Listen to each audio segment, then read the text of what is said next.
திருமதி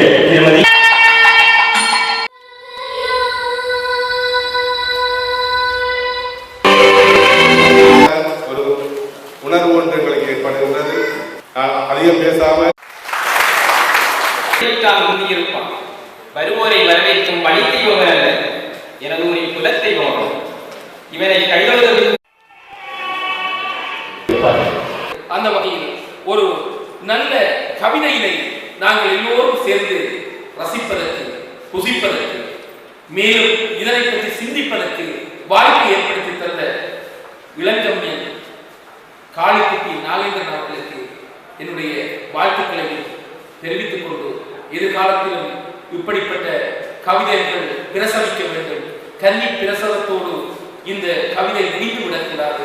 உங்களுடைய கவிதை பிரவாகம் எடுத்து பாய வேண்டும்.